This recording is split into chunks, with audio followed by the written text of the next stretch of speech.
eh, en esta mañana he sentido en mi corazón compartir con ustedes un mensaje que le he puesto fortaleza interior, o tal vez sería más adecuado decir fortalecimiento interior. Y me gustaría hablar un poco de eso. Les voy a pedir que nos pongamos en pie y que vengamos a la palabra del Señor en Romanos 7, verso 22. Romanos 7, 22 al 24. Me gusta preguntarle, por si hay alguien dormidillo por ahí, para que su vecino lo despierte. ¿Está usted listo para escuchar la palabra de Dios? Gloria a Dios. Vamos entonces a presentar el mensaje de esta mañana. Romanos 7, 22 al 24.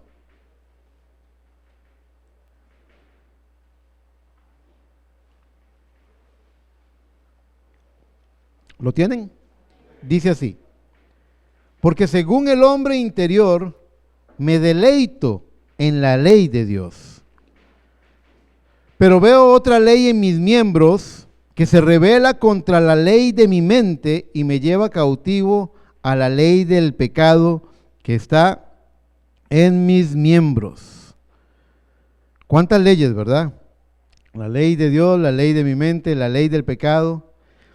Dice el verso 24: miserable de mí, ¿quién me librará de este cuerpo de muerte? Por favor, ore conmigo. Amado Padre Celestial, en esta hora presentamos esta palabra que ha sido leída, Señor, a este pueblo que se ha congregado. Y te presento, Señor, mi corazón, mi vida, mi ministerio, en esta hora, porque necesitamos de ti. Tu Espíritu Santo es la inspiración que provoca cambios y transformaciones en nuestra vida. Y hoy el tema que quiero, Señor, abordar, que tú me has dado en mi corazón, Señor, es un tema, Padre, que sin tu Espíritu Santo es imposible predicarlo. No solamente aquí en el púlpito, pero el Espíritu Santo ahí en la banca revelándolo también. Padre, que sea de bendición para cada persona que vea este mensaje después. Padre, que sea de bendición. Que tú puedas, Señor, hablar a cada corazón y ayudarlos, Padre, ayudarlos a seguir adelante, ayudarlos a perseverar, ayudarlos a tener victoria. Padre, estas cosas te las pido en el todopoderoso nombre del Señor Jesucristo, no olvidando, Señor, por la autoridad que me has dado como ministro del Evangelio, de encerrar todo bajo tu nombre, Señor, y atamos a todo espíritu y todo pensamiento y toda emoción contraria a tu perfecta voluntad, para que tus hijos puedan sentarse en la quietud a comer de este maná del cielo. Que sea hecho de esta forma en tu santo nombre, Padre. Amén, amén y amén. Por favor, tomen asiento. El hombre interior se deleita en la ley de Dios, pero se siente miserable al no ser libre de este cuerpo de muerte. ¿Notaron eso? Miserable de mí, dijo Pablo. ¿Quién me librará de este cuerpo de muerte? ¿Por qué este es un cuerpo de muerte, este cuerpo natural que tenemos? Porque esta carne busca siempre alimentarse de las cosas equivocadas. Cristo mismo dijo: el espíritu a la verdad está dispuesto, mas la carne es débil. Usted allá por Gálatas 5, 16 o 17, usted puede encontrar lo que son los frutos de la carne y los frutos del espíritu. Y se puede dar cuenta que hay una batalla en cada hombre, en cada mujer, hay una batalla entre la carne y el espíritu. Esto es llamado el cuerpo de muerte. En Filipenses 3:21, Pablo nos dice, el cual transformará el cuerpo de la humillación nuestra. Oiga ese término, piense por un momento en esas palabras que pronuncia Pablo. Dice, nos da una promesa, dice, el cual transformará el cuerpo de la humillación nuestra para que sea semejante al cuerpo de la gloria suya, por el poder con el cual también sujeta a sí mismo todas las cosas. Nos da una promesa de que llegaremos a tener un cuerpo a semejanza del cuerpo glorificado de Cristo. Existen tres clases de cuerpos, aunque no es mi tema, hay que mencionarlo. Está el cuerpo natural, está el cuerpo palabra o cuerpo teofánico, y cuando los que estén vivos al momento del día del rapto, cuando los creyentes ordenados para irse en el rapto, teofanía cae sobre ellos, ese cuerpo espiritual cae sobre ellos y los reviste de inmortalidad. Esto es cuando dice 1 Corintios 15 que la muerte será, la corrupción será absorbida por la incorrupción, será revestida por la inmortalidad. Cuando ocurra eso, eso formará un tercer cuerpo que es el cuerpo glorificado, un cuerpo eterno, un cuerpo que ya no se envejece, que ya no se enferma, ¿verdad? Así que, pero aquí en Filipenses 3:21 lo llama el cuerpo de la humillación nuestra. ¿Por qué? ¿Cómo suena esa palabra, humillación nuestra? ¿Qué es lo que nos humilla? ¿Qué es lo que ese cuerpo quiere hacer el mal? Eso es lo que dice Romanos 7, habla del pecado que mora en mí. Dice ese cuerpo, porque yo sé que en mí no está el bien, sino el hacer el mal. Esto es en mi carne, dice Pablo. La carne quiere alimentarse de las cosas de este mundo. En cambio, el espíritu se deleita en la ley de Dios. Pablo nuevamente, al hablarnos de la libertad de este poder transformador, define este cuerpo como el cuerpo de la humillación nuestra y dice que el creyente llegará a ser semejante al cuerpo de la gloria suya, de la gloria de Dios. Adicionalmente, 2 Corintios 4:16 nos dice, por tanto, no desmayamos. Antes, aunque nuestro hombre exterior se va desgastando, el interior, no obstante, se renueva. Notaron que en nuestro texto de Romanos 7 dice que según el hombre interior, este se deleita en la ley de Dios. Y aquí dice que el hombre interior se renueva. Nuevamente está haciendo una distinción entre el hombre interior con el exterior. Y algo bien importante, es una cita que tengo aquí, Efesios 3:16 nos dice, para que os dé, conforme a las riquezas de su gloria, el ser fortalecidos con poder. ¿En dónde es que somos fortalecidos? En esta carne. Dice, con poder en el hombre interior, por su espíritu. Finalmente, dice que la fortaleza que Dios nos da es aquí adentro, es en el hombre interior. Algo aquí adentro, un hombre espiritual que tiene que salir, que tiene que aflorar, que tiene que florecer, que tiene que dar fruto, un hombre interior que tiene que manifestarse. Algo aquí adentro. Ustedes saben, las transformaciones más poderosas son las que vienen del interior. Hace unas semanas había compartido un pensamiento que me gustó mucho, un pensamiento donde el gusano dijo que se iba a convertir en que iba a aprender a volar. Y todos se rieron del gusano, excepto la mariposa. ¿Por qué? Porque ella sabía de lo que estaba hablando el gusano. Ella sabe lo que es una transformación. Habrá muchos que se puedan reír de la vida cristiana. Se ríen porque no entienden lo que aquellos que han sido transformados han llegado a experimentar en su vida, en su propio ser. Y así encontramos transformaciones en la naturaleza. Usted ve cómo el huevo fecundado se convierte en un pollito. Algo adentro, hay un misterio que está ocurriendo dentro de ese huevo que ha sido fecundado. Usted se da cuenta de que el misterio más grande es ver a ese gusanito que se arrastraba por tierra, meterse, envolverse en una oruga, en un capullo y salir como una bella mariposa. Algo está transformándose por dentro, inicia desde adentro. Usted ve la semilla que es enterrada en tierra y ahí en ese lugar oscuro donde nadie ve lo que está pasando, ese germen de vida florece, aflora y y sale con su tallito y da fruto. Es decir, son transformaciones que vienen desde adentro, desde la vida interior.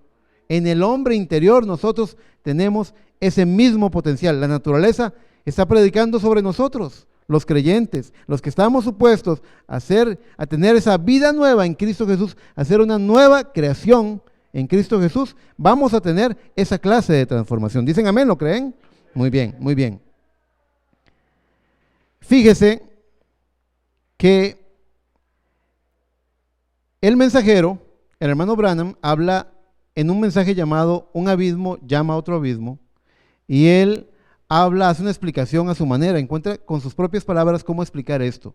Él dice que el hombre interior no es el hombre en la cubierta del barco, es el hombre que está en la sala de máquinas.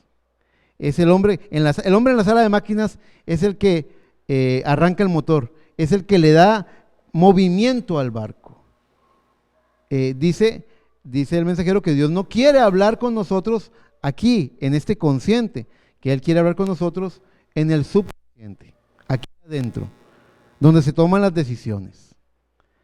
Usted aquí afuera puede decirme que sí, pero ¿qué es lo que dice el hombre que está allá adentro, el hombre interior? Es al que yo quiero llegar, es el que me interesa tocar, alcanzar con la palabra de Dios. Y él explica que dice, no es el hombre en la cubierta, es el hombre en la sala de máquinas. La ciencia ha encontrado su forma de explicar esto. Hace muchos años, Sigmund Freud creó la teoría del psicoanálisis. Y luego vino detrás de él un discípulo de Freud que lo llamó, creó un discípulo del llamado Carl Jung, que habló sobre el inconsciente colectivo y lo que ocurre a nivel subconsciente también. ¿Qué es lo que vieron ellos? Por ejemplo, hablemos de los sueños, porque vamos a estar hablando un poco de ese tema. Hablemos de los sueños. ¿Qué es lo que vieron ellos? Se dieron cuenta de que los sueños es una forma que tiene nuestro ser interior para comunicarse con el consciente. Es una forma en que el subconsciente puede hablar con el consciente. Le da mensajes.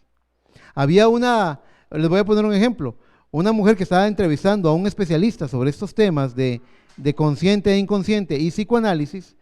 El especialista le dijo, por ejemplo, cuéntame un sueño, le dice él. Y ella le dice, por ejemplo, tuve un sueño y en ese sueño yo estaba en mi casa con una bandeja en mi mano, llevando bocadillos a los invitados. Y yo trataba de mantener el equilibrio de que no se me cayeran las cosas que tenía en la bandeja para darle de comer a mis invitados. Y entonces el psicoanalista empezó a preguntarle y le dijo, qué interesante, ¿y cómo está tu vida en este momento? Bueno, tengo mucha carga de trabajo. ¿Y esa carga de trabajo cómo te está yendo con tu vida social, con tu vida familiar? ¿Cómo te está yendo con tus amigos? Pues en realidad me ha costado, dice ella, le responde ella, me ha costado invertir tiempo en ellos porque he estado más ocupado en el trabajo.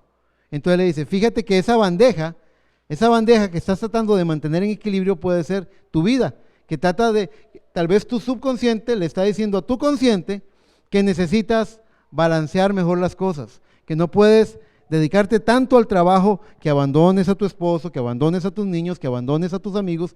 Tu vida necesita cierto balance, ¿comprenden? Esa bandeja con bocadillos en ese sueño, en las manos de esta mujer, representaba un mensaje subconsciente hacia el consciente de que necesitaba equilibrio, balance en su vida. ¿Comprende lo que les digo? Bueno, esa es la forma en la que el hombre ha entendido esto. Ahora yo los voy a introducir a ciertos temas y alguien va a decir, hermano, ¿y esto será? ¿Y los sueños qué son? Por aquí tengo mi nota. La ciencia ha descrito con Sigmund Freud el psicoanálisis y con su discípulo Carl Jung sobre el inconsciente colectivo. Estudiaron los sueños y aprendieron cómo analizarlos. Pero la Biblia también nos habla de eso. La Biblia nos cuenta del sueño de Faraón, de las 7 espigas, de las 7 vacas, ¿verdad? Y ustedes recuerdan que un hombre con el don de Dios, llamado José, interpretó que eso significaban 7 años de hambruna y 7 años de abundancia y 7 años de escasez. Luego, ¿qué fue lo que pasó con Nabucodonosor y el sueño de la estatua con cabeza de oro, que termina con diferentes materiales? ¿Qué fue lo que Dios le revela el sueño a Daniel y él le interpreta el sueño a Nabucodonosor? ¿Se dan cuenta? Ahora, ni José, ni Daniel eran psicoanalistas, pero tenían revelación de Dios para poder entender el significado. Y ustedes se van a dar cuenta de una cosa. El ejemplo que yo les puse de la mujer con la bandeja en la mano está hablando de una situación que la mujer está viviendo. Pero lo que representa el sueño de Faraón y el sueño de Nabucodonosor se trataba de cosas que iban a ocurrir en el futuro. ¿Se dan cuenta? O sea, aquí hay un elemento externo a lo que es la dinámica interior del pensamiento de una persona. Aquí hay algo más, aquí hay un mundo espiritual que nos rodea. La pregunta aquí sería, ¿es nuestro subconsciente tratando de comprender lo que ocurre para tomar decisiones? ¿O es Dios dándonos una revelación espiritual? Bueno, a nivel natural, debemos entender que nosotros tenemos, y hoy voy a hablar un poco de eso, tenemos dos formas de ver las cosas. Tenemos algo que se llama el circuito visual natural y tenemos otro que se llama el circuito visual intuitivo, lo llaman, los estudiosos lo han llamado circuito visual intuitivo. Significa que y ese circuito visual intuitivo no alimenta el consciente, sino que alimenta el subconsciente. Hay un montón de detalles, expresiones faciales, hay un millón de cosas que ocurren en una milésima de segundo que nuestro consciente ni se percata, pero en nuestro subconsciente algo empieza a generar lo que llaman intuición. Ustedes han oído hablar de la famosa intuición femenina, ¿verdad? Como mamá, los hijos dicen, ¿cómo mamá supo? ¿Cómo mamá se dio cuenta? Como que lo intuyó, ¿verdad? Como que nada se le escapa. Bueno, el circuito visual intuitivo es un rango visual que tiene que mira esos detalles, esas expresiones. Aquí estoy viendo a mi hermano Orlando, pero mi circuito visual intuitivo, con la colilla del ojo, está viendo al hermano José. Y está captando a nivel subconsciente un entendimiento de esas expresiones. ¿Comprenden? Tal vez yo trato de disimular, pero hay pequeños gestos que revelan lo que estoy creyendo, lo que estoy viendo, lo que estoy pensando. ¿Comprenden? Y hay gente que desarrolla eso tremendamente a nivel natural. Normalmente dicen que hay ciertas células en nuestro cuerpo alojadas por el lado del estómago. Ustedes han experimentado que cuando algo no les da buena espina, como que se les pone durito el estómago, como que sienten una molestia, algo aquí en las entrañas. Bueno, eso no es magia, ni es psicología, ni es nada. Es sencillamente, eso es que usted en sus entrañas siente que algo no camina bien. Algo le está dando mala espina. Usted siente que algo no está correcto, que hay algo ahí que está escondido, o sea, usted siente alguna clase de peligro o de potencial que va a sufrir. ¿Entiende? Entonces, su circuito visual intuitivo lo ayuda a generar información para la toma de decisiones. Eso es, usted toma una decisión basándose en eso. Y quiero ser muy claro, voy a darles un ejemplo.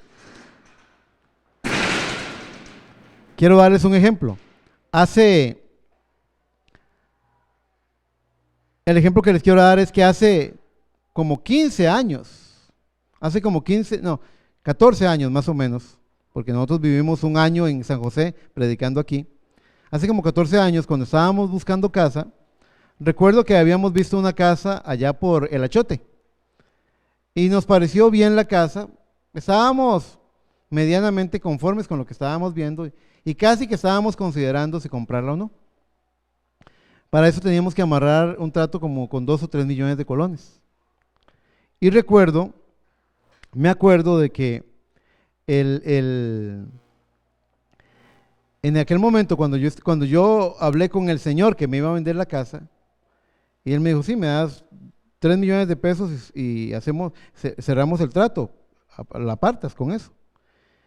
Cuando llegué a la casa, mi hija mayor Andrea, que tenía en ese momento como 10 años, se me acercó y me dijo, papi, y la noté nerviosa. Tenía los ojillos como llorosos, estaba como nerviosa. Y me dijo, papi, fíjese que cuando usted habló con ese señor y ese señor le dijo que con eso podían cerrar el trato, yo no sé por qué, me dice ella, pero me dio miedo. Sentí miedo y yo le dije, ¿de veras? Me dice, sí, me daría miedo que usted le dé ese dinero a ese señor. Y dije yo, bueno, te agradezco que me hayas contado, le dije yo. O sea, no hemos tomado una decisión, o sea, es algo que estábamos considerando, pero verdaderamente, sabiendo que hay cosas que uno capta fuera de nuestro consciente, preferimos no hacer el negocio, porque pensamos, ya aparecerá una casa como la que estamos buscando, ¿verdad? Entonces, no hicimos negocio esa vez, ¿por qué? Porque las entrañas de Andrea nos dijeron que no. Básicamente, algo le dijo que había algo mal en ese negocio. ¿Comprenden? Eso es, pero estamos hablando de eso a nivel natural. O sea, yo todavía estoy hablando aquí de la esfera natural. Sin embargo, como les dije, una cosa es el sueño de la señora, de la mujer, con la bandeja en la mano, que está hablando, dando una explicación muy racional de lo que está ocurriendo en su vida. Y otra muy diferente es que Faraón y Nabucodonosor hayan tenido sueños que tuvieran que ver con el futuro, no con lo que estaban viviendo, sino con el futuro. Y es ahí donde quiero que incursionemos en este tema en la palabra, para hablar más de este hombre interior. Quiero que vayan por favor conmigo a Job en el capítulo 33. Job en el capítulo 33 nos va a hablar a partir del verso 14. Vamos a hacer una lectura y quiero que usted preste mucha atención, que usted marque en su corazón las cosas que usted vea que tienen que ver con esto que estamos hablando. Job capítulo 33 en el verso 14. Vamos a leer del verso 14 en adelante. ¿Lo tienen? Dice así: sin embargo, en una o en dos maneras habla Dios. Quiero hacerles una pregunta. ¿Usted cree que Dios habla? Bueno, estoy hablando con creyentes, ¿verdad? Usted tiene que creer en la palabra, si no, no va a obtener nada de él, porque sin fe es imposible agradar a Dios. Dice, sin embargo, en una o en dos maneras habla Dios, pero el hombre no entiende. Voy a repetirlo, el hombre no entiende. Por sueño, en visión nocturna, cuando el sueño cae sobre los hombres, cuando se adormecen sobre el lecho, entonces revela al oído de los hombres y les señala su consejo. ¿Con quién quiere hablar? Dijo el profeta. Con el subconsciente, ¿ve? Dice, y le señala su consejo, verso 17, para quitar al hombre de su obra y apartar al varón la soberbia. Detendrá su alma del sepulcro y su vida de que perezca a espada. También sobre su cama es castigado con dolor fuerte en todos sus huesos, que le hace que su vida aborrezca el pan y su alma la comida suave. Su carne desfallece de manera que no se ve, y sus huesos, que antes no se veían, aparecen. Su alma se acerca al sepulcro y su vida a los que causan la muerte. Si tuviese cerca de él algún elocuente mediador muy escogido, que anuncie al hombre su deber, que le diga que Dios tuvo de él misericordia, que lo libró de descender al sepulcro, que halló redención. Su carne será más tierna que la del niño, volverá a los días de su juventud, orará a Dios y éste le amará y verá su faz con júbilo y restaurará al hombre su justicia. Qué hermosa lectura de la palabra. Y es una lectura bastante profunda que queremos verla con mucho cuidado y detenimiento. Hoy más que nunca, Dios nos habla. Pero el hombre ha construido una comprensión del mundo que le impide oír la voz de Dios. Todos los domingos tenemos alguna palabrilla que llamamos palabrillas de domingo, ¿verdad? Bueno, la palabra de hoy es una definición. La he hablado varias veces con una de mis hijas que le han enseñado en la universidad. Cuando alguien tiene fe en algo, tiene alguna creencia, ellos hablan de un constructo social. Palabra nueva, ¿verdad? Un constructo social es algo, una cosa que el hombre ha creado en su sistema social, lo ha inventado, lo ha construido por participantes en una cultura o sociedad particular, que existe porque la gente accede a comportarse como si existiera, o acuerdan seguir ciertas reglas, o comportarse de acuerdo a ciertas reglas, como si eso existiera. Es decir, que cada sociedad interpreta la realidad conforme a ciertas creencias que tiene. Antes, en el mundo antiguo, el indígena, en los tiempos antiguos, veía el sol, veía al volcán y en su visión simple del mundo lo llamaba Dios. Adoraban a Natura, veían algo sobrenatural en eso. Pero hoy el hombre usa el conocimiento para negar al único y verdadero Dios. Antes el hombre en su simplicidad podía ver a Dios en las maravillas que la naturaleza le predicaba. Hoy en día tiene una explicación racional para eso. Y muchas veces se enoja cuando no encuentra una respuesta a lo que está encontrando. Para mí Dios nos habla por medio de la naturaleza. El libro de Romanos en el capítulo 1 nos dice que el primer mensaje es por medio de su creación, que nos habla. Su creación nos habla del Dios que lo ha creado. La creación muestra las características del creador. Y un ejemplo que me gusta mucho citar, que me maravilló dentro de las cosas que he encontrado, ustedes saben que a mí me atrae el tema de la astronomía, de los astros, de las estrellas, y encontré un ejemplo que me parece que es un milagro de testimonio. Escuche esto.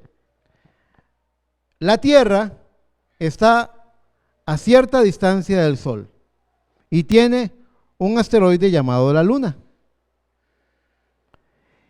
Hay un fenómeno en el Sol, ¿cuántos han oído hablar alguna vez de lo que llaman la corona? La corona del Sol, la corona solar. Es algo que solamente se puede apreciar cuando hay un eclipse total de Sol. Y es que la Luna se interpone entre el Sol y la Tierra. Y los que están en la Tierra pueden ver la corona solar, que es ese aro que está alrededor de él, lo pueden apreciar porque la Luna tapa al Sol. La Luna no tapa en un 80% al Sol. La Luna no tapa en un 101 o 110% al Sol. Lo tapa exactamente en un 100% para que se aprecie la corona solar. Los hombres de ciencia que creen que hay un diseño, que creen que hay una inteligencia que ha creado todas las cosas, han hablado de eso. Dicen, ¿qué probabilidades hay de que el único planeta con vida inteligente conocido pueda tener un asteroide que es, creo que era así, que era 500 veces más pequeño que el Sol y que está a una distancia 500 veces más cerca que el Sol? Es decir, es un milagro que en el único planeta donde un asteroide puede calzar para tapar al Sol para que se aprecie la corona solar, sea el único planeta donde haya vida inteligente para poder apreciarlo. Los creacionistas o los científicos que creen que hay una creación, que Dios creó las cosas, que hay una inteligencia detrás de todas las cosas, han dicho que ese es uno de los más grandes milagros. ¿Qué probabilidad habría de que en el único planeta con vida conocida, vida inteligente conocida, tenga la posibilidad de apreciar un fenómeno en los cielos? Dios nos predica en su naturaleza, Dios nos habla por su creación. Una mente simple lo hubiera podido captar. Ve a Dios en la luna, ve a Dios en el sol. Así eran los antiguos, los indígenas. Así adoraban a Dios. En el volcán, en la fuerza del volcán, veían a Dios en esas cosas. Hoy no. Hoy nuestra mente racional, entrenada para adquirir conocimiento, interpreta las cosas. Creo que en los 10 mandamientos alguna vez hay una escena en la que Faraón trata de explicar como una serie de acontecimientos que se producen uno detrás de otro, el por qué el barro rojo hizo que las aguas se tiñeran y eso produjo que murieran las vacas y eso trajo las moscas. Es decir, que para él eran cosas que la misma lógica podía determinar que ocurrieran. Ustedes saben, hubo un hombre que le dijo a un viejito cristiano, que era visto como un fanático para él, le dijo, claro, ¿cómo no iba a ser? Qué fácil fue para Israel cruzar el Mar Rojo, si en esa época, en la época en la que ellos cruzan, el agua desciende a niveles donde se convierte en un charquito, así que lo que hizo el pueblo de Israel fue caminar por un charco, nada más. Ese fue el gran milagro, dijo este historiador escéptico, ¿verdad? Y el viejito cristiano glorificaba al Señor y se gozaba y decía, pero no le estoy diciendo que era un charco, ¿por qué se goza tanto? Porque el milagro fue más increíble, porque Dios ahogó a todo el ejército de Faraón en un charco, le dijo. Pero el punto es que esa construcción social la define las creencias de cada cultura. Lo interpretan de una forma diferente. Pero encontramos que en ese tema de que Dios habla y que es difícil oírlo hoy, aquí lo tengo en mi nota, lo tengo anotado. Hoy más que nunca Dios habla, pero el hombre ha construido una comprensión del mundo que le impide oír la voz de Dios. Este mundo hace tanto ruido que no nos deja oír la dulce y apacible voz que Dios tiene. Es en 1 Samuel, capítulo 3, verso 1, donde la palabra de Dios nos dice: el joven Samuel ministraba a Jehová en presencia de Elí, y la palabra de Dios escaseaba en aquellos días y no había visión con frecuencia. Llegó un tiempo en el cual la voz de Dios era algo raro para Israel. Pero Dios tenía a su profeta, tenía a Samuel, el niño profeta, porque era un niño, y estaba ahí sirviendo con Elí, el sacerdote Elí. Y en una noche, dice que cuando la lámpara del Señor se estaba apagando, dice que se estaba quedando dormido Samuel, se estaba quedando dormido cuando de repente oyó una voz que le dijo: Samuel, Samuel. Y él se levantó y se fue a ver a Elí. Heme aquí, ¿qué quieres? Y le dijo Elí: nada, yo no te mandaba a llamar, yo te oí que me llamaste. Qué curioso que la voz de Dios se pareciera a la de Elí. Ahora les voy a decir algo, no era que la voz de Dios se parecía a la de Elí, era que la voz de Elí se estaba pareciendo a la de Dios.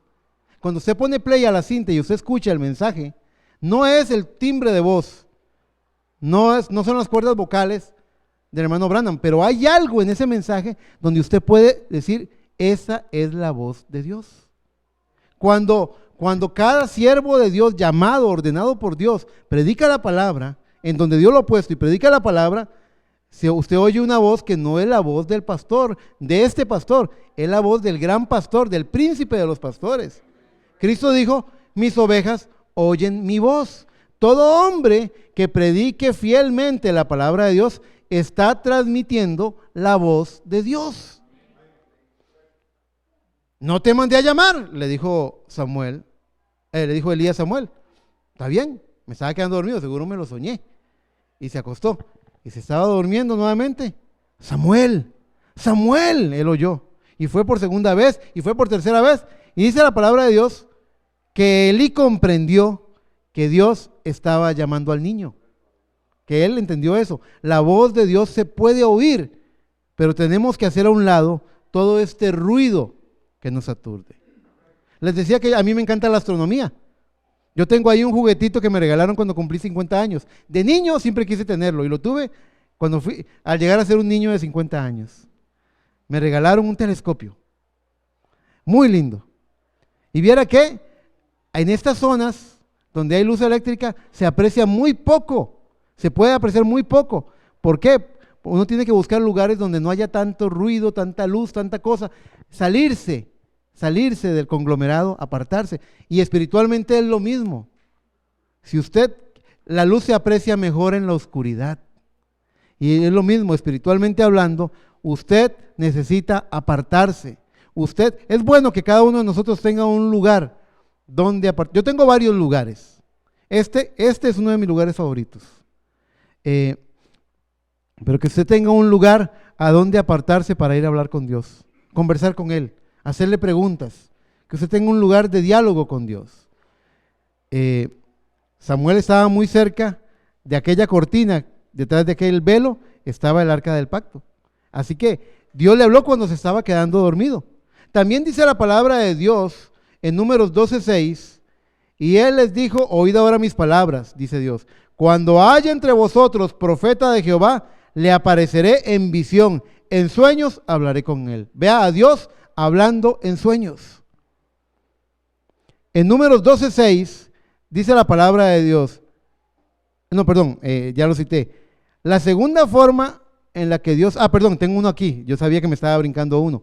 Primera de Reyes 17:9 dice, le habla a Dios a Elías y le dice: levántate, vete a Sarepta de Sidón y mora allí. He aquí, yo he dado orden allí a una mujer viuda que te sustente. Lo curioso es que cuando Elías va a Sarepta de Sidón y encuentra a la mujer viuda, Y él le dice, ¿me puedes dar un vaso de agua? Y ella se devuelve. Ella andaba con 2 tronquitos en la mano. Estaba buscando leña para hacer un fuego. Él no lo sabía, pero ella tenía solamente unas cucharaditas de harina y unas gotas de aceite para hacerse una tortita en el fuego y dejarse morir. Y él le dice, ¿me podría regalar un vaso de agua? Vea que él no vino y le dijo, el Señor dijo que usted me va a dar sustento. Yo creo que a eso le daba como pena, como vergüenza a él. Imagínense, un hombre teniendo que ser sustentado por una viuda, alguien que más bien necesita ser ayudada. Pero Dios había dicho, yo he dado orden de que ella te dé sustento. Yo le he dado orden a ella. Así que viene él y le dice, ¿me puedes dar un vaso de agua? Y ella dice, claro, con gusto. Y cuando ella va caminando hacia la casa a sacarle un vaso de agua, él le dice, ¿y me podrías traer también una tortita? Ahí hecha, tostada en el rescoldo, como a mí me gustan, pidiendo gustos, vea. Y ella se vuelve y dice, vive el Señor, que yo iba a hacer una torta con lo último que me queda para comérnosla a mi hijo y yo y dejarnos morir ya. Y es ahí donde habla el profeta, dice, ve y hazla, pero hazme primero a mí. Porque así dice el Señor, la harina no escaseará ni el aceite, se agotará. Será por muchos días. 3 años estuvo sustentada por esas gotitas de aceite y esas cucharaditas de harina. Cuando venía la siguiente vez a la vasija, había harina, la sacaba, la usaba y no se acababa la harina. Ese poquito no se acababa. Y muchas veces la gente dice, ¿por qué Dios no me da todo lo que necesito? Porque nos tiene con unas cucharaditas de harina y unas gotas de aceite. ¿Sabe por qué? Porque Dios sabe que así nos vamos a mantener fieles. ¿Usted sabe lo que pasaba con el pueblo de Israel? El pueblo de Israel hacía trampa. Algunas veces el pueblo de Israel, cuando venía el maná del cielo, trataba de guardar maná para el día siguiente. Decían, ¿para qué vamos a ir al súper todos los días? ¿Para qué vamos a ir al supermercado a hacer las cosas? Vayamos nada más y recojamos el doble. Mañana tenemos libre, ya tenemos comida. Pues al día siguiente, cuando veían, el maná se había gusanado. El maná tenía que comerse fresco. Y eso es algo bueno, significa que usted viene a la iglesia a comer maná fresco. No come cosas añejas porque se le pueden agusanar. Usted necesita la palabra para este día. Para este día.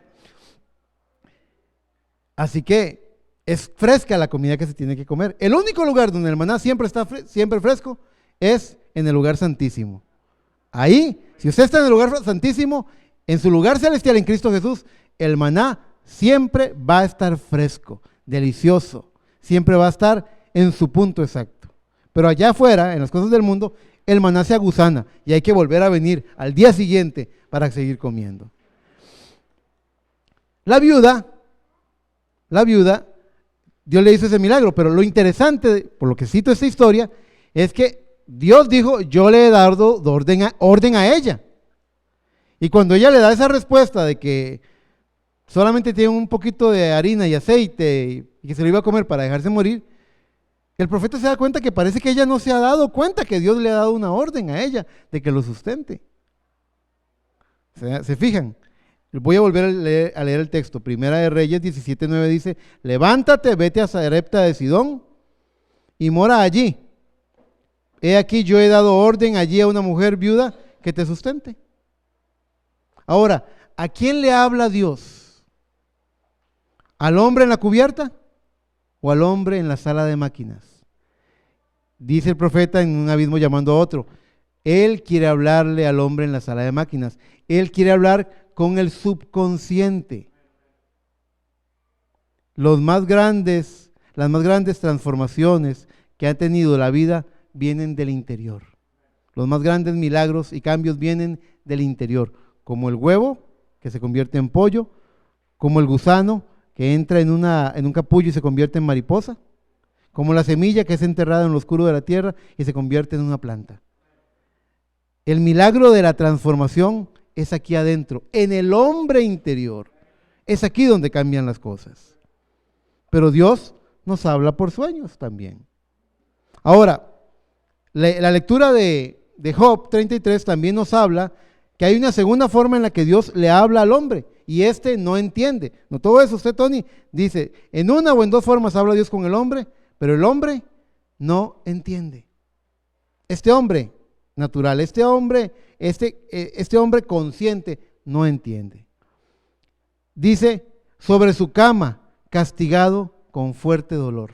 La segunda forma en la que habla. Y aquí quiero establecer una base, porque no quiero que nos pase que caigamos en el error fariseo. Los fariseos y otra gente decían, tenían cierta creencia, cierto credo que habían transmitido al pueblo. En una ocasión Cristo iba caminando delante de un ciego de nacimiento en Juan 9. Y los discípulos le dijeron, Señor, ¿quién pecó? ¿Este o sus padres para que naciera ciego?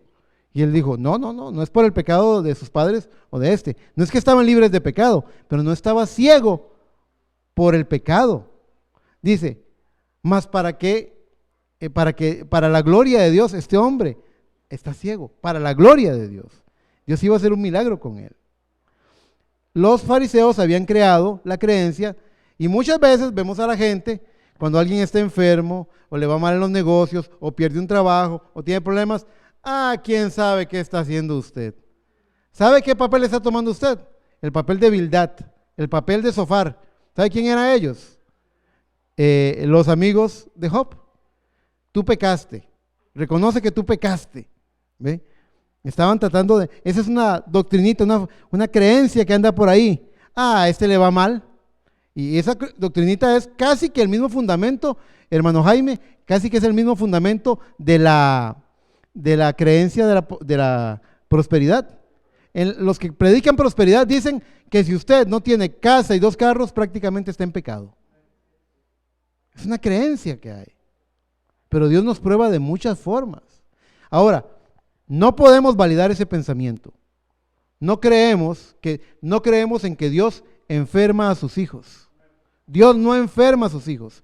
Pero sí es cierto de que en una o en 2 formas habla Dios con el hombre. Una es en sueños y otra es cuando es azotado por algún dolor, por alguna enfermedad. Existe una conexión comprobada entre enfermedades y problemas emocionales. Les voy a poner algunos ejemplos. Si se me olvida alguno, ayúdenme a predicar en esta mañana. Oiga la lista. Depresión, presión arterial, diabetes, lumbalgias, gastritis, colitis nerviosa, derrame facial, alergias, asma y hasta incluso el cáncer ha sido relacionado con duras experiencias emocionales que sufren las personas. Están conectadas. La ciencia lo llama psicosomático. Somatizamos las emociones y se vuelven cosas físicas en nosotros. Es decir, algo me preocupa y algo me tiene muy afanado y muy preocupado. Y me van a echar del trabajo y no sé cuándo, pero yo creo que me van a despedir y qué voy a comer y cómo voy a mantener a mi familia y qué voy a hacer. Y de repente se me infla el estómago y tengo una colitis nerviosa. Somaticé la emoción, la preocupación que tenía, la somaticé. La gastritis, me acabo de llevar un colerón y aquí en la boca del estómago me está quemando. Somatizamos enfermedades. No en vano, usted va a encontrar gran parte de los pastores, oigan, cuidado, otros predicadores, cuídense mucho, los pastores, vaya, un día estábamos, el hermano Melco, el hermano Mónico, y yo, y creo que una vez con el hermano Harry, los 4 hablando del azúcar. Y tiene que ver, ¿qué será, hermano? ¿Que está predestinado que un pastor tiene que tener azúcar en la sangre? No, hay pastores totalmente sanos que no sufren de eso. Lo que trato de decirles es que el problema, creo que lo decíamos la semana que salió usted del hospital, hermano, que estábamos almorzando en su casa, estábamos hablando con hermana María y con hermano Víctor, y les decía yo que muchas veces el error, la falla que tienen los pastores, que tenemos los pastores, es que nos quedamos con las cargas. Los problemas que hay en la iglesia nos los dejamos nosotros. Debemos llevarlos a la cruz del Calvario, pero nos quedamos contemplándolos un rato, nos quedamos pensando en ellos y eso nos puede enfermar, Cuando una vez que yo fui a un alergólogo para que me tratara, me preguntó, ¿y en qué trabaja usted? Y le dije yo soy pastor de una iglesia. Y me dice, ¿y cómo lo maneja? Y yo, ¿qué cosa? Y el estrés del pastorado, me dice. Los curas, los psicólogos, toda esa gente tiene un fenómeno de transferencia. Lo llaman, de hecho, literalmente lo llaman quemados, se queman por estar viviendo ese estrés, viendo los sufrimientos de otras personas. Así que hay un fenómeno de transferencia. Bueno, yo le dije en oración, yo tengo que llevar esas cosas a la cruz del Calvario, porque si me las dejo, me van a matar a mí. Yo solamente soy un ser humano con un cuerpo normal. Me va a matar, yo no podría llevar eso. Solamente mi Señor Jesucristo en la cruz del Calvario pudo cargar con todas nuestras cargas. Nadie más podría llevarlo. Eric Chacón no puede llevarlas, no hay un pastor que pueda llevarlas. Necesitamos llevarlo a la cruz del Calvario, necesitamos llevarlo a los pies de Cristo. Es la única forma que tenemos de llevar estas cargas. Pero es la segunda forma. Existe una conexión entre enfermedades y problemas emocionales. Y lo aclaro nuevamente, no es Dios enfermando, Dios no enferma a nadie, pero dentro de nosotros hay un hombre interior al que Dios le está hablando. ¿Y sabe por qué muchas de esas cosas ocurren? ¿Qué se necesita para que el hombre interior escuche? Esa es una buena pregunta.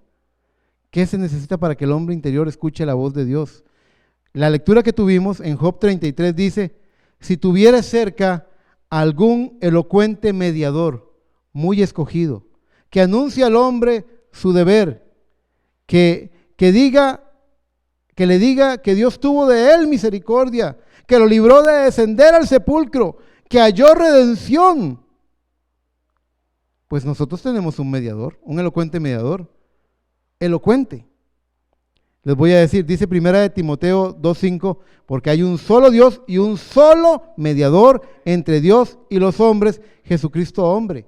También dice la palabra, en Hebreos 12, dice, la sangre de Jesucristo, la cual habla mejor que la de Abel. La sangre derramada en el Calvario habla más elocuentemente en nuestro favor que cualquier otra cosa. No podemos tener otro mediador sino a Jesucristo. Hermano Orlando, en el Antiguo Testamento, la Biblia dice que el sacerdote debía examinar el cordero, que fuera sin tacha. No le podían llevar la perniquebrada o la tuerta. Tenían que llevar un corderito perfecto para el sacrificio. La ley, la instrucción para el sacerdote es que cuando viniera el pecador con el cordero, examinara al cordero. El que tenía que ser sin defecto, era el cordero. Es decir, por instrucción de Dios, el sacerdote ni siquiera tenía que volver a ver al pecador. Es un pecador, ya sabemos que no hay perfección en él. Es un pecador. No hay justo, ni siquiera uno, dice la palabra de Dios. Y yo le doy gracias a mi Padre Celestial que todos nosotros, por medio de la fe, podemos presentar un cordero sin defecto, perfecto, el cordero de Dios que quita el pecado del mundo. Porque bajo los requisitos de la palabra de Dios, nosotros tenemos un cordero sin defecto. Y bajo la ley del sacerdote, el sacerdote al examinar el cordero sin defecto, lo sacrificaba, derramaba su sangre y la ofrenda era aceptable. Pero el pecador debía poner su mano sobre el cordero mientras lo degollaban. Y él sentía el estremecimiento de ese cordero mientras moría, mientras se desangraba. ¿Ya puso usted sus manos sobre el cordero de Dios y ha experimentado lo que Él hizo por usted? ¿Ya consideró lo que el Calvario significa para su vida, para su corazón? Esa sangre derramada que habla mejor que la de Abel, dice la palabra. Nosotros tenemos un elocuente mediador, la sangre del cordero, la vida que está en la sangre, la vida que estuvo en esa sangre derramada, hoy está haciendo viva la palabra, hoy quiere morar en su corazón, hoy quiere visitarnos, y bautizarnos y rebautizarnos, llenarnos y rellenarnos con el Espíritu Santo. Tenemos ese elocuente mediador y examine si por medio de la vida que estaba en la sangre tenemos los resultados que dice Job en 33:23. Dice, si tuviese cerca de él algún elocuente mediador muy escogido, lo tenemos, que anuncia al hombre su deber. ¿Esto anuncia al hombre su deber, sí o no? Esto dice cuál es su deber cristiano. Hombres, mujeres, lean lo que la Biblia dice respecto a la vida que ustedes deben de tener. Aquí se anuncia su deber. El verso 24 dice, que le diga que Dios tuvo de él misericordia. ¿Qué es lo que encontramos aquí? Si no son las buenas nuevas de salvación. Tuvo misericordia de nosotros.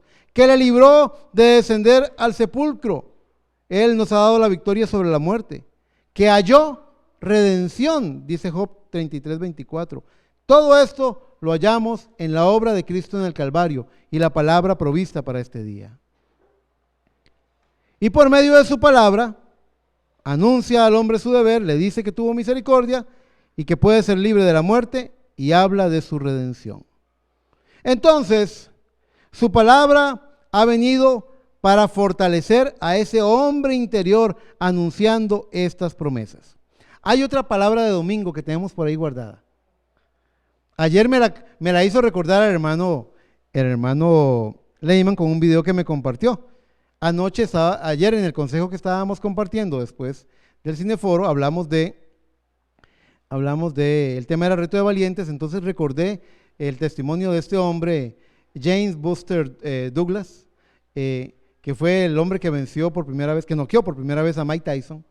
¿Verdad? Quería hablar sobre eso y lo cité, pero me llamó la atención de que el hermano me mandó un corto y me dice, yo he hablado de eso, hermano, te voy a compartir el video, y un video de 2 minutos muy bonito que habla sobre resiliencia. ¿Ha oído usted hablar alguna vez de la palabra resiliencia, hermana lesbia? No. Bueno, hoy vamos a aprender algo. Resiliencia, la gran mayoría de gente lo está usando ahora en coaching, en psicología y todo eso, pero no nació ahí. La palabra resiliencia nació en terminología de ingenieros que estudian la resistencia de los materiales, físicamente hablando. El mejor ejemplo que yo tengo para eso es el balón de básquetbol. Si yo tuviera en mis manos aquí un balón de básquetbol y yo lo lanzo con todas mis fuerzas contra esa pared y usted tuviera una cámara que estuviera grabando en cámara lenta, usted vería que el balón, cuando yo lo empujo, pierde un poco su forma. Cuando se estrella en la pared, se aplana. Cuando sale disparado por el rebote hacia mí, se ovala. Y cuando llega a mis manos, el fenómeno de la resiliencia, originalmente, los ingenieros lo estudiaban para determinar cómo podía el material del que está hecho el balón recuperar, que no se deforme por los golpes, que resista, que pueda soportar los golpes, los impactos. Literalmente encontré que resiliencia en psicología es la capacidad que tiene una persona para superar circunstancias traumáticas como la muerte de un ser querido o un accidente. En mis propios términos, los términos de Eric Chacón, resiliencia sería la capacidad para afrontar la adversidad terminando fortalecido. Es decir, que esa experiencia de vida, que lo que usted haya tenido que soportar, vivir, pelear, lo que usted haya tenido que sufrir, lo terminó fortaleciendo más. Ustedes han oído ese ejemplo muchas veces. Cuando la tormenta está, ahora que están esos vientos, ¿verdad? Tremendos, cuando los vientos sacuden a los árboles, usted ve la copa del árbol que se está quedando pelona, se le están cayendo todas las hojas, todos los frutos, y usted dice, ese árbol se va a caer, ese árbol se va a caer. Usted ve cómo se estremece, cómo se sacude por el viento. Aquí en la copa, y muchas veces vemos a los hombres aquí en la copa, aquí en la cabeza, con esa expresión de turbación, pareciera que se van a derrumbar, parece que su vida se va a derrumbar en pedazos. Pero el árbol, volviendo al ejemplo natural, el árbol en el momento que el viento lo empuja hacia el norte, la cofia, que es la raíz principal que tiene el árbol, empuja la tierra hacia el sur. Y cuando el viento lo empuja hacia el sur, la cofia, la raíz, empuja y se abre campo hacia el norte. Es decir, que mientras que el árbol está siendo estremecido, la raíz en sentido contrario está abriendo campo y campo. Para cuando termina la tormenta, la raíz tiene espacio para extenderse más profundamente.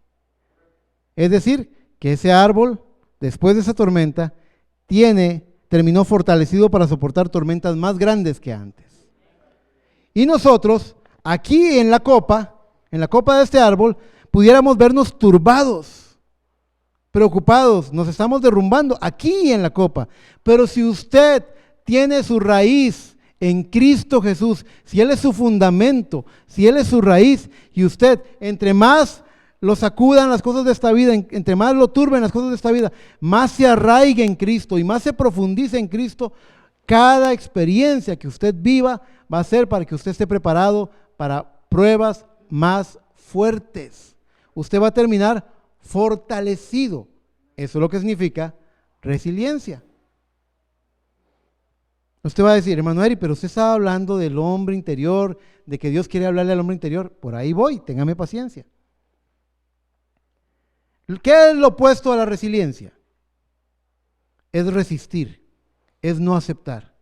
En los términos del humano por dentro, cuando estamos en negación, cuando no queremos aceptar lo que está delante de nosotros, ¿se acuerdan que les hablé de ese circuito visual intuitivo, verdad? Cuando vemos que cuando nuestra intuición nos dice algo, pero no queremos aceptarlo, cerramos nuestro corazón a la verdad, resistimos y hasta le damos cosas al aguijón, que es lo que decía Pablo. Dura cosa te es dar cosas al aguijón. Cuando vemos lo que queremos y no lo que está delante de nosotros, cuando oímos lo que queremos oír y no lo que realmente se nos dijo. Vea, se los digo, yo he tenido esa experiencia. Hay un testimonio pequeño que yo quiero contar. Hace muchos años yo estuve predicando sobre un tema de decisiones. Y yo soy un creyente de que el único poder que tiene el ser humano es el poder del libre albedrío, el poder de decidir. Que cuando usted hace una decisión, una firme decisión, las fuerzas del bien o las fuerzas del mal se encauzan para si usted toma una mala decisión, las fuerzas del mal lo destruyen. Si usted toma una buena decisión, las fuerzas del bien lo impulsan. La palabra de Dios habla de espíritus seductores y también habla de ángeles, espíritus ministradores, ¿verdad? Todo trabaja en una dirección o en la otra, no hay un bando medio, es el lado de Dios o el lado de Satán, son las fuerzas del bien o las fuerzas del mal. Y yo creo en el poder del libre albedrío. Dios no sobrepasa una decisión, Dios respeta las decisiones que usted toma. Así que usted tiene que ser muy cuidadoso de las decisiones que toma. Eso fue lo que prediqué esa vez, hace muchos años. Predicando eso, yo estaba siendo enfático en que tenemos que sostener las decisiones que hemos hecho con valentía. Como 2 semanas después, alguien me habla, una persona de mi congregación me habla y me dice que se decidió.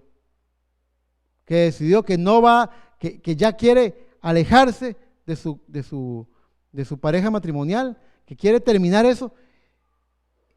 Como usted lo predicó, hermano, dije yo ¿cuándo prediqué eso? Yo nunca prediqué eso. Nunca dije, deje a su esposa o deje a su esposo. Nunca dije eso. Yo dije, tome una decisión. Y lo que hicieron fue tomarla. Pero usted tiene que tomar decisiones buenas. Hay gente que toma decisiones, que dice, me decidí, no voy a volver a la iglesia, estoy perdiendo mi tiempo. ¿Qué les parece a ustedes? ¿Esa es una buena o una mala decisión? Es mala decisión, correcto, pero la sostienen. Y usted los ve allí, metiendo cabeza, resistiendo. Estamos en la resistencia, estamos resistiendo. Cuando la vida nos habla, cuando vemos lo que está pasando a nuestro alrededor y lo resistimos y no lo queremos aceptar, cuando Dios nos habla por sueños o cuando Dios nos está hablando y nosotros tapamos nuestros oídos, no queremos aceptar lo que se nos está diciendo. Cuando estamos en negación, nuestro cuerpo empieza a resquebrajarse. Empezamos a tener problemas con el azúcar, con la presión arterial, empezamos a sufrir de nervios, empezamos a tener lumbalgias, gastritis, empiezan a destapar esas cosas. ¿Por qué? Porque estamos somatizando emociones, problemas internos que no queremos arreglar. Son cosas que están ahí. Estamos en el lado de la resistencia. No estamos terminando fortalecidos, estamos resquebrajándonos, nos estamos pulverizando, nos estamos secando, nos estamos desmoronando porque no entramos en el cauce, en el canal de vida que Dios tiene para nosotros. Él prometió, Él dijo que sus palabras en nosotros serían una fuente que salte para vida eterna. No importa qué tanto calor haga, no importa la prueba, qué tanta lucha, usted lleva el gozo del Señor por dentro. Usted está siendo fortalecido, usted se está gozando en el Señor. Ve, ahí está nuestra hermana Ana, con permiso, hermana. Yo creo que ella afrontó su prueba como una valiente. Terminó ese tratamiento y el doctor estaba asombrado de lo bien que le fue con la radioterapia. Pero ella, ¿qué? Ella se preparó en su mente, en su corazón. Ella fue positiva, ella tuvo fe, ella fue obediente, ella tuvo cuidado. ¿Qué es lo que pasa con otra gente? Ahí me estaba contando mi suegra, que tiene una amiga que tiene el azúcar como en 400 y no puede dejar de comer dulce. Se muere. Para ella la vida no sería vida sin el dulce. Y ya tiene una piel herida y se la pueden cortar. Cualquier persona que entre por el lado de la comprensión, el entendimiento, diría, ¿cómo voy a permitir que me corten una pierna? Pero resistimos, nos aferramos y estamos ahí sufriendo el daño. Estamos sufriendo el daño. Yo creo que a eso se refería Cristo cuando lo dijo Pablo a Saulo: dura cosa te es dar coces al aguijón. Estás pateando lo que te puede herir o lastimar. ¡Qué locura! En nosotros hay un hombre interior. Dios quiere hablarle, Dios quiere guiarlo, Dios nos va a poner en pruebas, Dios nos va a poner en luchas. Es necesario para obtener un resultado final. Pero Dios está con sus hijos, Dios no los deja. Ya Él anunció las buenas nuevas desde los días de Job. Dios nos dio un elocuente mediador. Dios ha tenido de nosotros misericordia. Hemos hallado redención en Él. Pero resistimos la manera provista por Dios. Queremos que sea a nuestra manera. Y mientras estemos, y aquí en la palabra nos dice cuál es la manera provista por Dios. Y mientras usted tenga un área de su vida que resista, que se encierre, que no acepte, usted va a seguir no entendiendo lo que Dios quiere decirle. Porque en una o en dos formas habla Dios con el hombre, mas este no entiende. Ahora les voy a decir algo. Hoy en día, la ciencia del hombre se ha sacado esa palabrilla de domingo, resiliencia. Pero en la Biblia la resiliencia estaba desde hace mucho tiempo.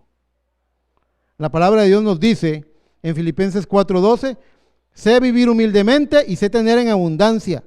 En todo y por todo estoy enseñado, así para estar saciado como para tener hambre, así para tener abundancia como para padecer necesidad. Todo lo puedo en Cristo que me fortalece. Eso es ser resiliente. Es pasar por pruebas y terminar más fuerte que antes. Romanos 14:8 dice, pues si vivimos, para el Señor vivimos, y si morimos, para el Señor morimos. Así pues, sea que vivamos o que muramos, del Señor somos. Eso es ser resiliente. Eso es ser resiliente. Del lado de la resistencia, no queremos aceptar la manera de Dios. Y yo solamente puedo decirles, mi hermano, Dios tiene un propósito para nosotros. Su propósito está claro en la Biblia. Él no va a producir religión. La religión no trae salvación. Usted ya lo sabe. Él trajo una vía de salvación llamada Jesucristo. Y por medio de la sangre, de la ofrenda expiatoria de Cristo en el Calvario, al derramar su sangre, libertó el glorioso Espíritu Santo que le da vida a esta palabra para nosotros y que quiere morar en nosotros. Esa es una verdad con la que yo creo con todas mis fuerzas, con todo mi corazón. Él quiere morar en nosotros. Él quiere que su palabra guíe nuestros pasos. Él dice la vida que es agradable a Dios por medio de su palabra. Y algunas veces vamos a encontrar hijos de Dios. Yo no digo que no sean hijos de Dios, pero vamos a encontrar hijos de Dios que van a resistir la manera provista por Dios. Y en esa resistencia empezamos a resquebrajarnos. No aceptamos la manera provista por Dios y nos empiezan a doler las coyunturas. Dios quiere hablarnos, nos habla por sueños, nos habla de una forma, nos habla de otra y nosotros resistimos. No queremos, no hay peor sordo que el que no quiere escuchar. No hay peor sordo que el que no quiere escuchar. Oye, pero entiende otra cosa, le da su propia explicación. lo encuentra a su manera, le da una explicación a su manera. Qué bueno sería que aceptáramos la manera provista por Dios. Aceptando la manera provista por Dios, tendríamos la mente de Cristo, tendríamos la opinión de Cristo y veríamos las cosas como Cristo las ve. No como Eric las ve, no como Ana las ve, no como Henry las ve. A la manera de Dios. Y entonces, a la manera de Dios, veríamos como pecado lo que Dios llama pecado. Hay cosas que este mundo acepta que Dios no. Hay cosas tan diferentes entre este mundo y la vida cristiana. Y usted, hay algo en su vida que está riñendo, está peleando con eso. Ahora, Dios no le está hablando al que está aquí afuera. El que está aquí afuera nunca le cayó el 20. Dios le está hablando al que está adentro. El hombre interior, a esa vida ahí adentro, a la que quiere transformar, a ese, perdón por la expresión, pero es lo que nos ha aportado la naturaleza. Al que quiere, el espíritu que quiere transformar ese gusano en una bella mariposa. Al que promete vivificar ese y convertirlo en un pollito. Esa semilla que germine y dé fruto. Hay una vida, hay un hombre interior que tiene que salir. Pero ¿sabe lo que pasa? Para salir tiene que destruir al que está afuera. Para brotar, o sea, el pollito no puede no puede cumplir su primer cumpleaños con el cascarón todavía. No, si él quiere vivir, tiene que romper el cascarón. Y este cascarón es el que se está resistiendo. Esta carne es la que resiste la manera provista por Dios. Y ojalá que usted acepte los términos de la palabra. Yo los estoy abrazando con mi corazón. Ojalá. Este es el cuerpo de la humillación nuestra. Este es un cuerpo de muerte. Pero dentro de nosotros, en la fe en Cristo Jesús, se está desarrollando una vida interior, un hombre interior. Y ese hombre interior no es otro mismo, sino el mismo Jesucristo que va a aflorar. Es lo que dijo Pablo. Hijitos míos, por quienes vuelvo a sufrir dolores de parto hasta que Cristo sea concebido en vuestros corazones. Todos nosotros podemos enfrentar la manera provista de Dios de dos formas. Hermana Daniela, la manera provista por Dios siempre nos va a invitar a un sacrificio. Siempre. ¿De veras, hermano Eric? Siempre. Él dijo, el que quiera venir en pos de mí, que tome su cruz y me siga. Es tomando una cruz. Nos está llamando al sacrificio. Si usted quiere seguir los pasos de Cristo, sepa que esos pasos lo van a guiar al Calvario. A morir. Ya no vivo yo, sino que Cristo vive en mí. Y nosotros podemos afrontar, encarar esa manera provista por Dios, resistiéndola o terminando fortalecidos a la manera de Dios. Como ese balón que se lanza, que recibe el impacto, pero no se deforma. Nosotros debemos terminar fortalecidos ante los embates de la vida. A veces hay oraciones que se quejan delante de Dios. ¿Por qué a mí, Señor? Y Él lo que quiere es fortalecernos más. Él lo que quiere es hacer una obra en nosotros. La última cita de esta mañana está, una cita que hemos leído en parte, pero la vamos a leer completa ahora. 2 Corintios 4:16, por favor.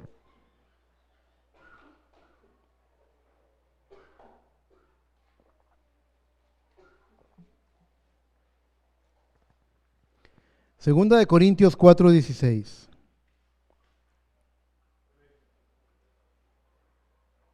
Dice la palabra del Señor. ¿Lo tienen? Por tanto, no desmayamos. Antes, aunque nuestro hombre exterior se va desgastando, se está desmoronando, se está cayendo a pedazos, ¿verdad? Se va desgastando. El interior, no obstante, se renueva de día en día, porque esta leve tribulación momentánea produce en nosotros un cada vez más excelente y eterno peso de gloria. No mirando nosotros las cosas que se ven, sino las que no se ven, pues las que se ven son temporales, pero las que no se ven son eternas.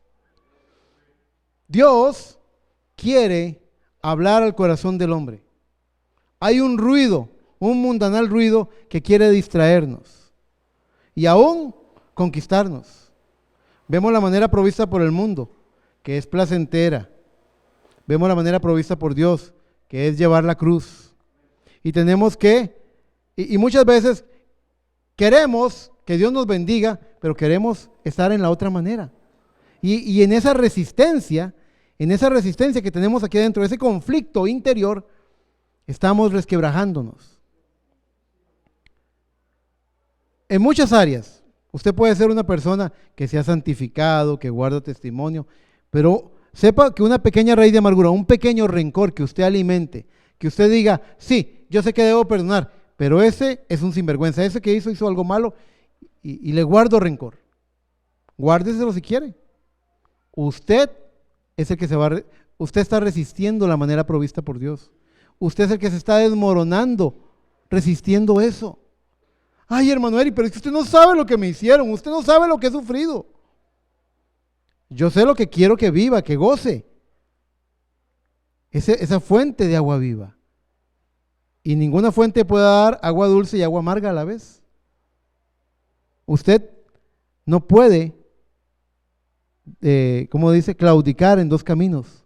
Porque en esa claudicando en esos dos caminos es donde se da ese enfrentamiento. ¿A quién le estoy hablando hoy?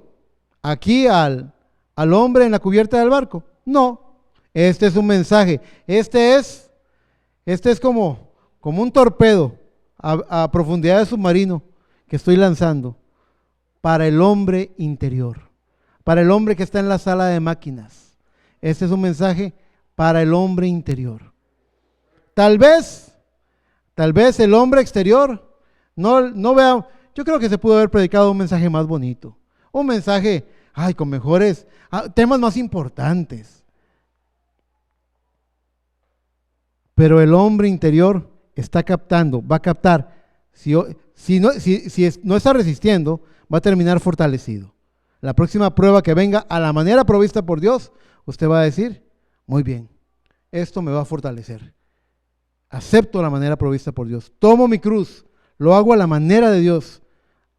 Usted puede decir, hermano, pero tal vez Dios haga una excepción conmigo. Tal vez Dios me permita a mí hacerlo a mi manera o a la manera del mundo. No lo aceptó ni con Jesucristo. ¿Sabía usted que la palabra de Dios dice, y es un texto bien sorprendente en el libro de Filipenses, que dice que Cristo en lo que sufrió aprendió obediencia? Y yo decía, ¿cómo? Que Dios hecho carne aprendió obediencia. ¿Qué obediencia tiene que aprender Dios si es Dios? La carne. Cristo en el monte Getsemaní fue triturado. ¿Usted sabe lo que significa Getsemaní? Significa prensa de olivos.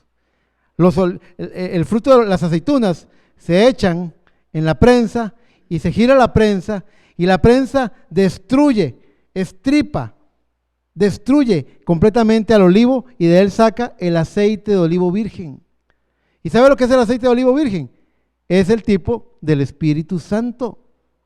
Así que Cristo en el Getsemaní fue triturado y fue exprimido para sacar de su vida el glorioso Espíritu Santo para la nuestra. ¿Y cómo reaccionó Cristo en el monte Calvario, en el monte Getsemaní? Algunos piensan que la batalla de Cristo fue en el Calvario. No, la batalla de Cristo fue en el Getsemaní. El monte Calvario fue la manifestación de su victoria. Dice la palabra de Dios que Él expuso a los principados y potestades, exhibiéndolos públicamente en la cruz del Calvario. La cruz del Calvario fue la victoria de Cristo y es nuestra victoria. Dicen amén. La cruz del Calvario es nuestra victoria. Pero la batalla, Él la peleó en el Getsemaní. ¿Y sabe cómo la peleó? La peleó de rodillas.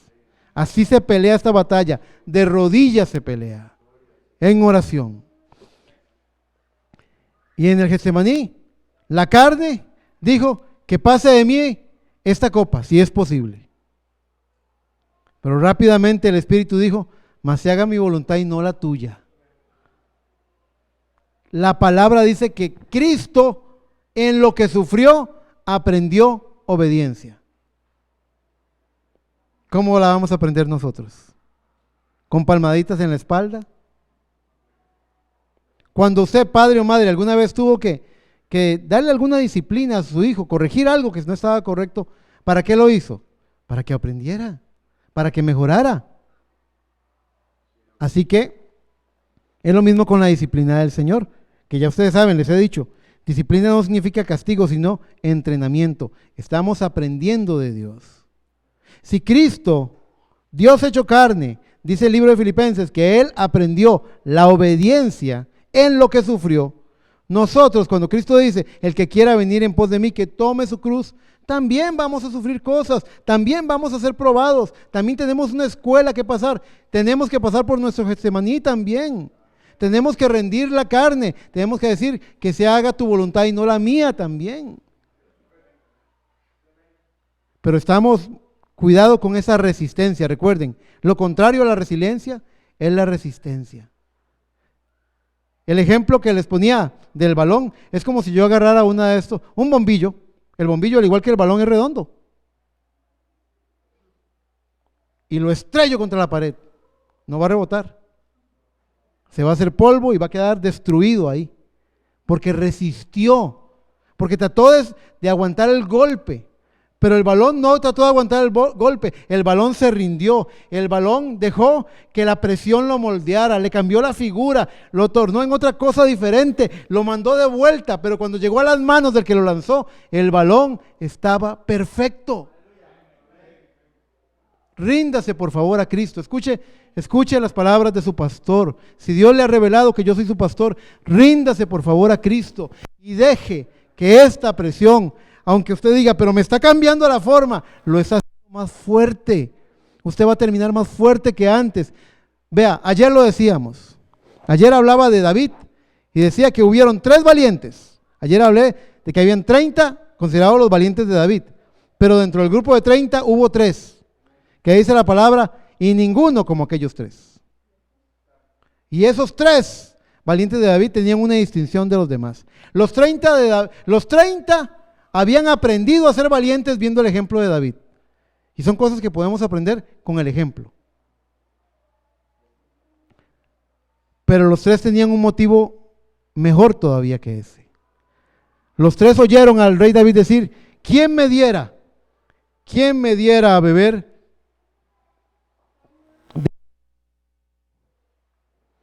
Y para ellos, la palabra del rey era una orden. Ellos querían hacer la voluntad del rey y tomaron sus espadas ellos 3 y se abrieron camino y empezaron a cortar cabezas filisteas y se enfrentaron al ejército filisteo y llegaron al pozo y 2 de ellos montaron guardia peleando contra todos mientras que otro estaba recogiendo el agua. Y empezaron a caminar valientes, peleando con todo lo que tenían enfrente y se lo trajeron a David.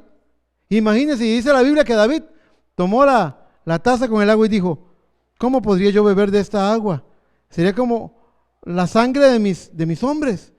Y dice que la presentó como libación a Dios y la derramó en tierra. ¿Cuál es la diferencia entre los 30 y los 3? Los 30 aprendieron la utilidad, el provecho que se tiene siendo valiente y que se pueden vencer gigantes siendo valiente.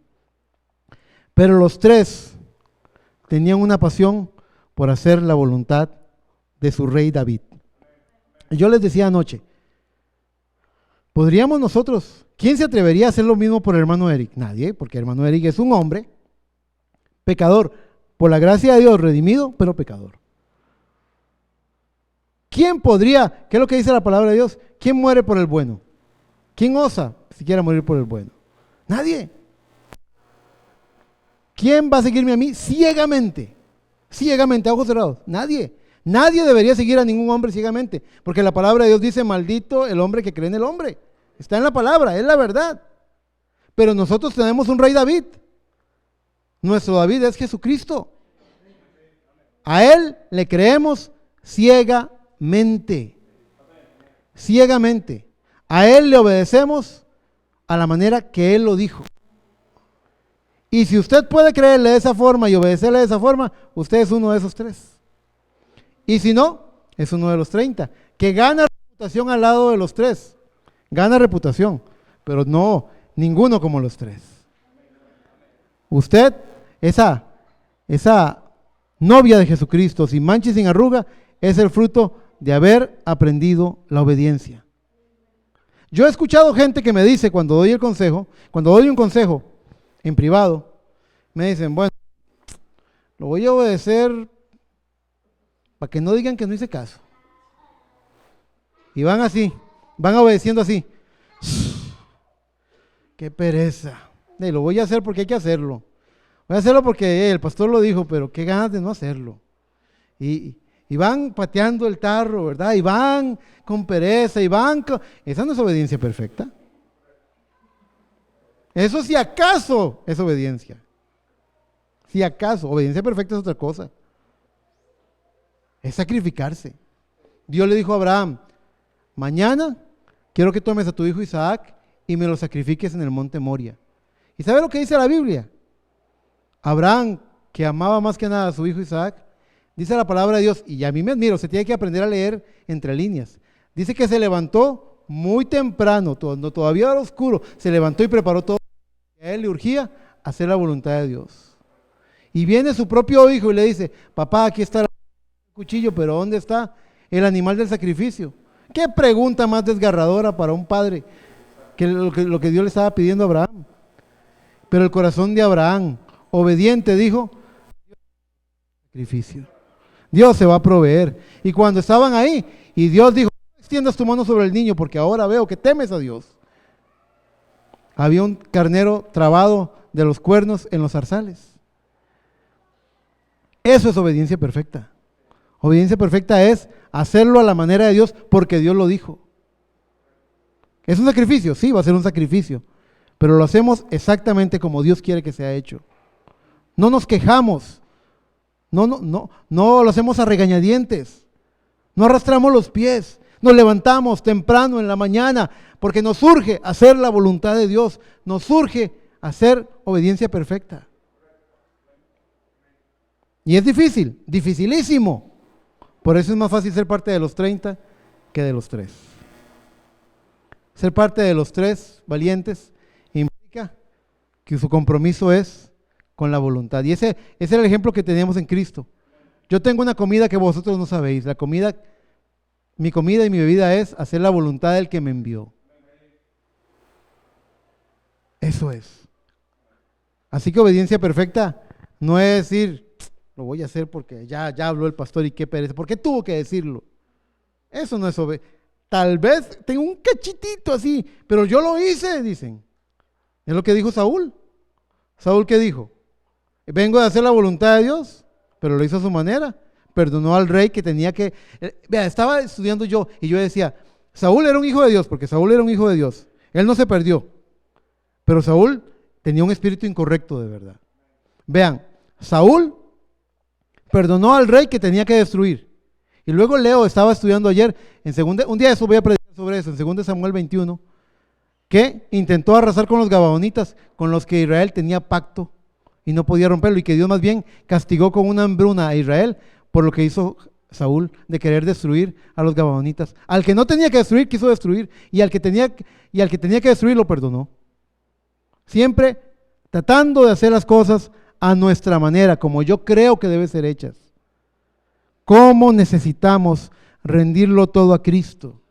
¿Cómo necesitamos venir y decir, Señor, qué difícil, dura es tu palabra, ¿quién podrá soportarla? Y el Espíritu le dice a nuestro espíritu, para los hombres es imposible, mas para Dios todas las cosas son posibles.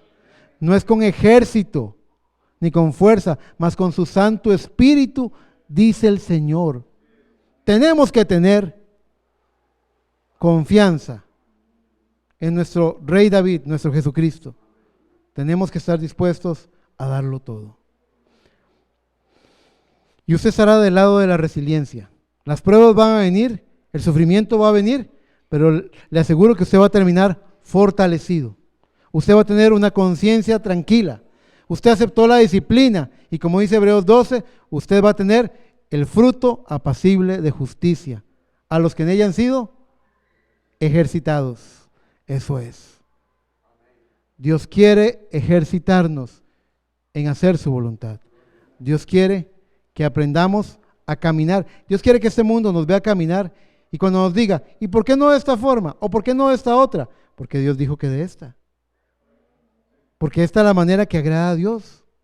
Y usted no podría vivir de esta forma o hacer esto. Es que yo tengo, fíjese que mi pastor es muy majadero. Y viera que ese pastor majadero ha predicado y ha dicho que nosotros deberíamos, nuestro ejemplo es Jesucristo. Y que Jesucristo decía dos cosas que a él siempre le han gustado. Y es cierto, dos cosas que yo rescato de las palabras de Cristo.